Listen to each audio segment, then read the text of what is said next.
টাকা জমানোর কোনো ইচ্ছা আমার নাই বা কখনো ছিলই না। শুধু একটা ইচ্ছা আছে, ঘোরাফেরা করতে হবে। এবার আমি ভিক্ষা করে খাই, মন চায় যা মন চায় তা করে খাই। কিন্তু ঘোরাফেরা মাস্ট বি করতে হবে। বিকজ অফ ঘোরাফেরা করলে একদম মাইন্ড ফ্রেশ থাকে। সো হ্যালো এভরিওয়ান, আসসালামু আলাইকুম। কি অবস্থা সবার? আমার অবস্থা তো আলহামদুলিল্লাহ অনেক বেশি ভালো। আজকে আমরা চলে এসেছি সিলেট শাহজালাল মাজার। তারপর আমরা চলে যাব শাহপরান মাজার। তার আগে হচ্ছে শাহজালাল মাজারটা একটু ঘুরে দেখি। যদিও এর আগে আমি অনেকবার এসেছি। তো যাই হোক, যেটা বলছিলাম ভিডিওর প্রথমেই, সেটা হচ্ছে টাকা আছে যতদিন ঘোরাফেরা করব ততদিন। টাকা জমিয়ে রাখাচ্ছে ঘোরাফেরা করা অনেক ভালো ভাই।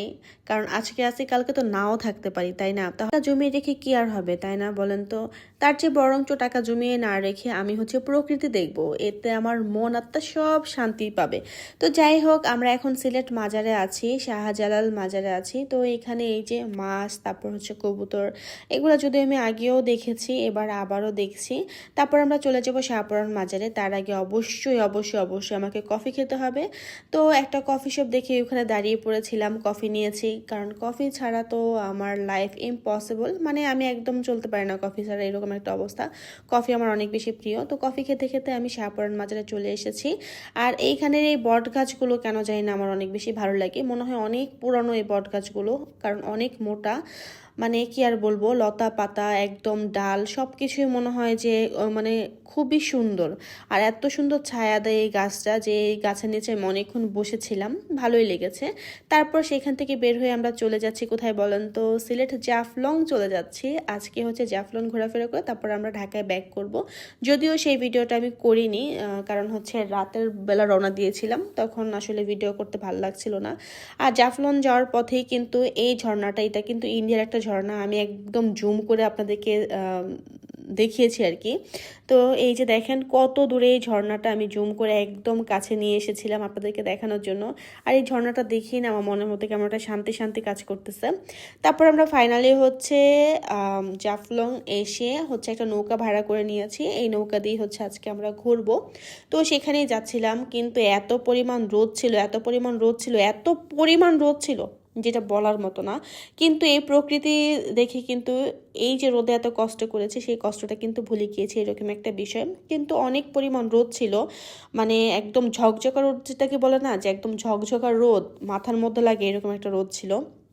কিন্তু বিকালবেলা একটু ভালো লেগেছিল যদিও। আর আমরা হচ্ছে সবাই ছাতা নিয়ে ঘুরতেছিলাম। আর আমরা যখন নৌকাতে বসেছি তখনও ছাতা নিয়ে বসেছি। এই নৌকা দিয়ে হচ্ছে আমরা ঘোরাফেরা করব। এখন আমরা চলে যাচ্ছি চা বাগান দেখার জন্য। এটা হচ্ছে আদিবাসীদের একটা এলাকা আর কি। এখানে হচ্ছে কি বলে এটাকে, রাজবাড়ি আছে, তারপরে হচ্ছে জমিদার বাড়ি, তারপর হচ্ছে চা বাগান, এইগুলাই হচ্ছে ঘুরে ফিরে দেখাবে। আর এখানে আমি দেখতেছিলাম যে কি কি আছে। তবে এখান থেকে হচ্ছে আমি কোনো কিছু না কিনে অনেক বেশি ভুল করেছি। নেক্সট টাইম যখন যাবো ইনশাল্লাহ একদম ব্যাগ ভরে অনেক কিছু কিনে নিয়ে আসবো। তো এই তো আমরা চা বাগানে চলে এসেছি। কিন্তু এইখানে যে চা বাগান, এটা থেকে তো আমরা যে শ্রীমঙ্গল চা বাগান দেখেছিলাম, ফিনলে চা বাগান, ওটা তো অনেক বেশি সুন্দর ছিল। এটা জাস্ট শো আপের জন্য, যে যার মন চায় ভিডিও করবে র্যান্ডমলি, যার মন চায় হচ্ছে ছবি তুলবে, এর জন্য হচ্ছে এই চা বাগানে আসা। আর এই যে দেখেন, আপনাদেরকে আমি জমিদার বাড়ি দেখাই। এই যে দেখেন, এটা নাকি জমিদার বাড়ি। যদিও বাড়ির ডিজাইনটা আমার কাছে অনেক বেশি ভালো লেগেছে। যদি কখনো বাড়ি করি ইনশাল্লাহ এইরকম ডিজাইনই করব।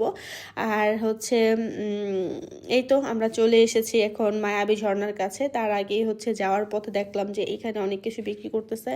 তো আমরা খাওয়া দাওয়া করব, খাওয়া দাওয়া করে তারপর হচ্ছে মায়াবী ঝর্ণার এখানে যাবো। আর আমি দেখাচ্ছিলাম এখানে কি কি আছে একটু একটু করে।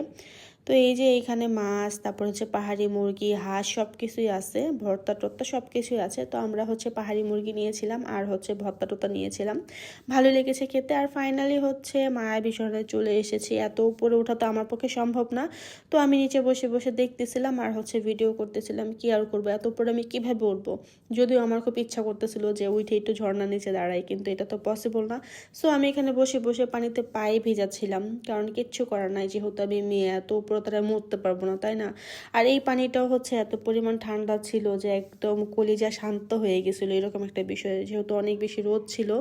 আর এই যে দেখেন, এখানে পুরুষ মানুষরা কত সুন্দর ঝর্ণাতে গোসল করতেছে, কত কত পোজ দিয়ে ছবি তুলতেছে।